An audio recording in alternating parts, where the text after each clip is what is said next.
And we're back here on the GSMC Baseball Podcast, bringing you our third segment, which is going to be talking about Lane Thomas and him being traded to Cleveland yesterday at the deadline, of course. But before you go into that, I'd like to ask you again to please like and follow the show.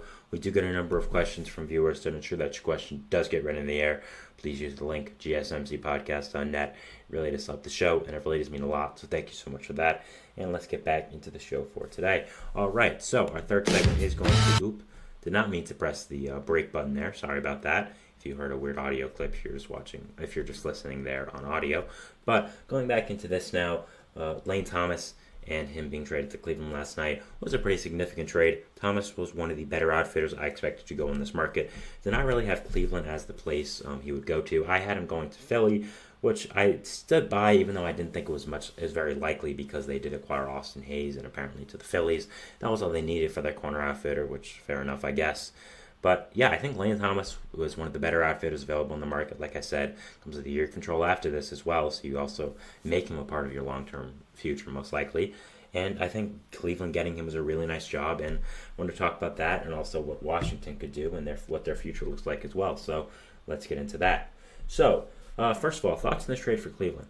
I really like it. I think that it was a really nice, solid move for this Cleveland team. I think that they needed another outfielder, especially a right-handed one, and getting one like Lane Thomas was really solid. I think they gave up a little much in the prospect department, which I'll go over after this when I'm talking about the part of it for Washington. But still, as we're seeing, this market is absolutely insane right now, and you are going to have to give up a lot of prospects if you want to get good players. Thomas already slots in right now as the right fielder for Cleveland starting today versus Detroit, playing second now. And you have a really fantastic lineup if you're Cleveland. I mean, you now have a top four of Steven Kwan, Lane Thomas, Jose Ramirez, Josh Naylor. I think that's as good as it gets in all of baseball. You have some other guys coming up as well. Andres Jimenez is there as well, who's solid. You have Bo Naylor as the catcher. You have Tyler Freeman, Ryan Roquico, Johnsky Noel, all these younger bats that you can kind of play around with and put them different places in the lineup. Kyle Manzardo, we'll see if he ever gets called up again. So overall, there's been a lot of good things happening in Cleveland. I really like this trade for them. I think that it was a really nice job getting this corner outfielder, one of the better guys in the market. He's done really well this year. Prior to a lot of people, contrary to a lot of people's beliefs, Thomas is not just a platoon bat. Thomas is a guy that can play against right-handers and be pretty well. I mean, since coming over from St. Louis to Washington in the John Lester trade a few deadlines ago himself, he's been a very good player. And again, I like this trade a lot for Cleveland.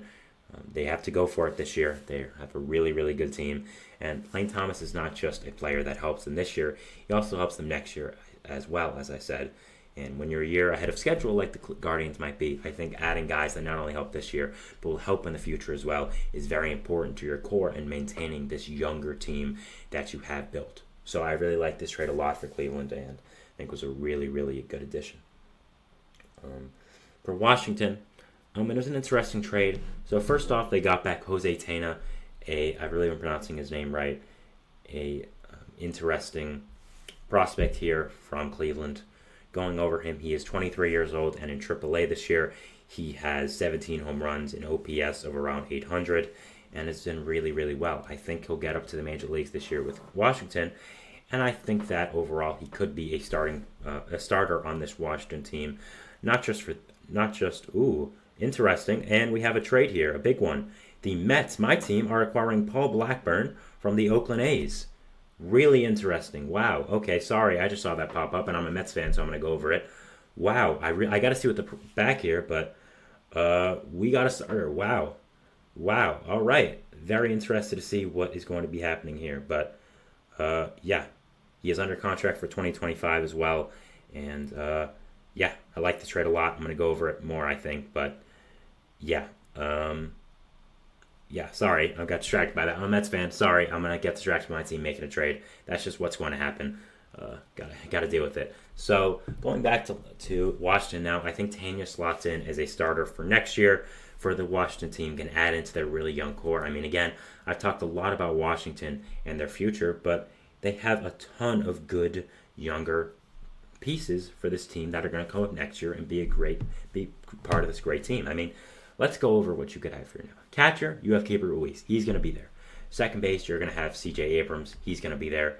You are also going to be having now, let's say, Tanya slots in a third. In the outfield, you're going to have Robert Hassel, James Wood, Dylan Cruz, all these great kind of guys.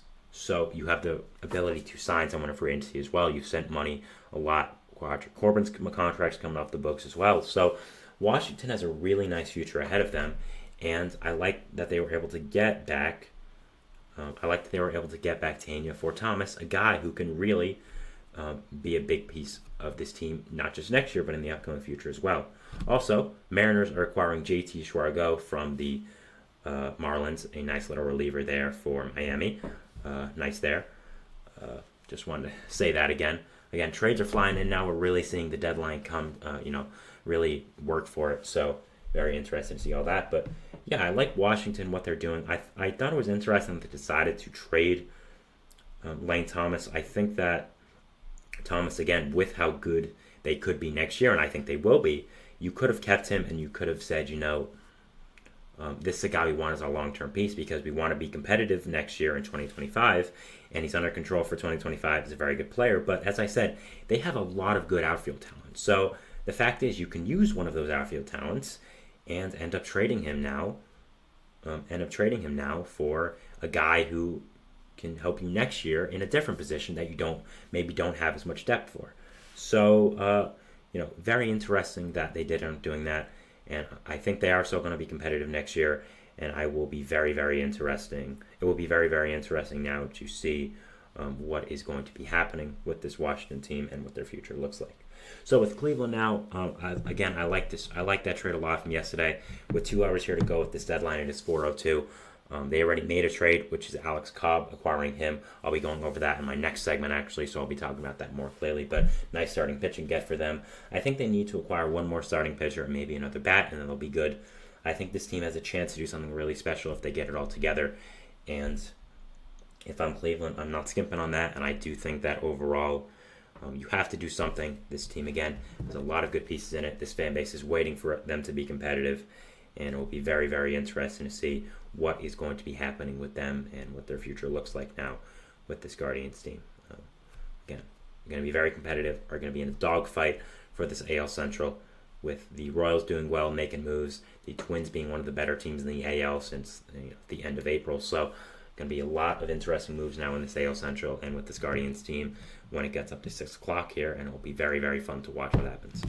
Moving into our fourth segment here now, which is going to be talking about some American League trades that I thought were significant, but not significant enough to get their own segments.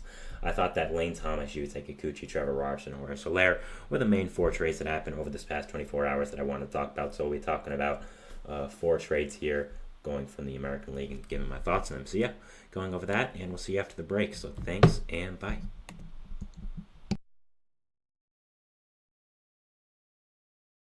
For the best and latest podcasts available anywhere, go to the podcast app on your cell phone and type in